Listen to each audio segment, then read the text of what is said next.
L'Europe est à un tournant critique de son histoire. Le bouclier américain se dérobe, l'Ukraine risque d'être abandonnée, la Russie renforcée. Washington est devenu la cour de Néron, un empereur incendiaire, des courtisans soumis et un bouffon sous kétamine chargé de l'épuration de la fonction publique. C'est un drame pour le monde libre, mais c'est d'abord un drame pour les États-Unis. Le message de Trump est que rien ne sert d'être son allié puisqu'il ne vous défendra pas, qu'il vous imposera plus de droits de douane qu'à ses ennemis et vous menacera de s'emparer de vos territoires tout en soutenant les dictatures qui vous envahissent. Le roi du deal est en train de montrer ce qu'est l'art du deal à plat ventre. Il pense qu'il va intimider la Chine en se couchant devant Poutine, mais Xi Jinping, devant un tel naufrage, est sans doute en train d'accélérer les préparatifs de l'invasion de Taïwan. Jamais dans l'histoire un président des États-Unis n'a capitulé devant l'ennemi. Jamais aucun n'a soutenu un agresseur contre un allié. Jamais aucun n'a piétiné la Constitution américaine, pris autant de décrets illégaux, révoqué les juges qui pourraient l'en empêcher, limogé d'un coup l'état-major militaire, affaibli tous les contre-pouvoirs et pris le contrôle des réseaux sociaux. Ce n'est pas une dérive illibérale, c'est un début de confiscation de la démocratie.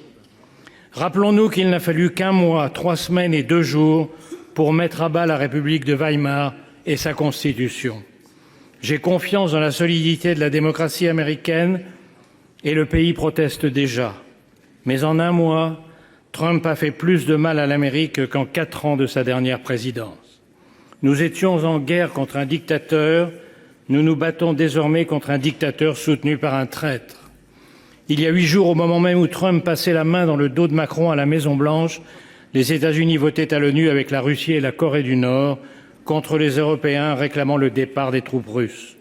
2 jours plus tard, dans le bureau ovale, le planqué du service militaire donnait des leçons de morale et de stratégie au héros de guerre Zelensky avant de le congédier comme un palefrenier en lui ordonnant de se soumettre ou de se démettre.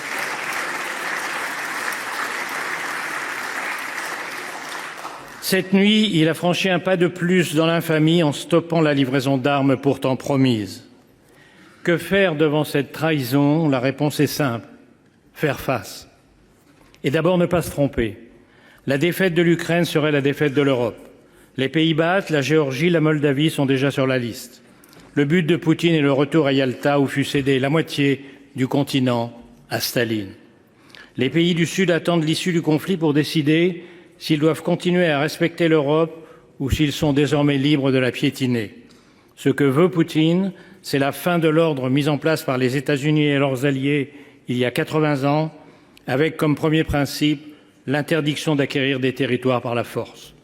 Cette idée est à la source même de l'ONU, où aujourd'hui les Américains votent en faveur de l'agresseur et contre l'agressé, parce que la vision trumpienne coïncide avec celle de Poutine. Un retour aux sphères d'influence, les grandes puissances dictant le sort des petits pays. À moi, le Groenland, le Panama et le Canada. À toi, l'Ukraine, les pays baltes et l'Europe de l'Est. À lui, Taïwan et la mer de Chine. On appelle cela, dans les soirées des oligarques du golfe de Mar-a-Lago, le réalisme diplomatique. Nous sommes donc seuls. Mais le discours selon lequel on ne peut résister à Poutine est faux. Contrairement à la propagande du Kremlin, la Russie va mal. En 3 ans, la soi-disant 2e armée du monde n'a réussi à grappiller que des miettes d'un pays 3 fois moins peuplé. Les taux d'intérêt à 25%, l'effondrement des réserves de devises et d'or, l'écroulement démographique montrent qu'elle est au bord du gouffre. Le coup de pouce américain à Poutine est la plus grande erreur stratégique jamais commise lors d'une guerre. Le choc est violent, mais il a une vertu. Les Européens sortent du déni. Ils ont compris en 1 jour à Munich que la survie de l'Ukraine et l'avenir de l'Europe sont entre leurs mains et qu'ils ont 3 impératifs. Accélérer l'aide militaire à l'Ukraine pour compenser le lâchage américain, pour qu'elle tienne, et bien sûr pour imposer sa présence et celle de l'Europe dans toute négociation. Cela coûtera cher. Il faudra en terminer avec le tabou de l'utilisation des avoirs russes gelés. Il faudra contourner les complices de Moscou à l'intérieur même de l'Europe par une coalition des seuls pays volontaires, avec bien sûr le Royaume-Uni. En second lieu, exiger que tout accord soit accompagné du retour des enfants kidnappés, des prisonniers et de garanties de sécurité absolue. Après Budapest, la Géorgie et Minsk, nous savons ce que valent les accords avec Poutine. Ces garanties passent par une force militaire suffisante pour empêcher une nouvelle invasion. Enfin, et c'est le plus urgent, parce que c'est ce qui prendra le plus de temps, il faut rebâtir la défense européenne négligée au profit du parapluie américain depuis 1945 et sabordée depuis la chute du mur de Berlin. C'est une tâche herculéenne, mais c'est sur sa réussite ou son échec que seront jugés dans les livres d'histoire les dirigeants de l'Europe démocratique d'aujourd'hui. Friedrich Merz vient de déclarer que l'Europe a besoin de sa propre alliance militaire. C'est reconnaître que la France avait raison depuis des décennies en plaidant pour une autonomie stratégique.